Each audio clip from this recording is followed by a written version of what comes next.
ಬೆಳಕಿನ ರಾಜ್ಯದಲ್ಲಿ ದೇವರು ನಮ್ಮನ್ನು ಕರೆದಿದ್ದಾನೆ. ಪೌಲ ಹೇಳುವಾಗ ಅಂಧಕಾರದ ಕಾರ್ಗತ್ತಲೆಯಲ್ಲಿ ನಾವು ಇದ್ದಂಥ ನಮ್ಮನ್ನು ಆಮೇನ್ ಬೆಳಕಿನಲ್ಲಿ ದೇವರು ಕರೆದಿದ್ದಾನೆ, ಬೆಳಕಿನಲ್ಲಿ ಬದುಕುವಂತೆ ಮಾಡಿದ್ದಾನೆ. ಹಲ್ಲೆಲೂಯ. ಎಷ್ಟು ಜನ ಸಂತೋಷವಾಗಿದ್ದೀರಾ? ಹಲ್ಲೆಲೂಯ. ಯೋಬನ ಪುಸ್ತಕ 19ನೇ ಅಧ್ಯಾಯದಲ್ಲಿ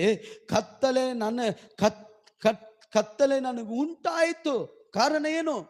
18, 19, 8ನೇ ವಾಕ್ಯ.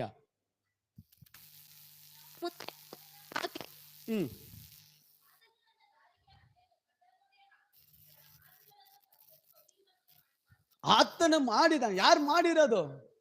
ಯಾವ ದೇವರು ಬೆಳಕು ದೀಪವಾಗಿ ವಾಗ್ದಾನ ಮಾಡಿದ್ರೋ, ನಾನು ನಿನಗೆ ಬೆಳಕು ಕೊಡ್ತೀನಿ, ನಾನು ನಿನಗೆ ಪ್ರಕಾಶ ಪಡಿಸ್ತೀನಿ ಅಂತ ಹೇಳಿದ ದೇವರು ಕತ್ತಲೆ ಉಂಟು ಮಾಡಿದ್ರ. Hallelujah, hallelujah.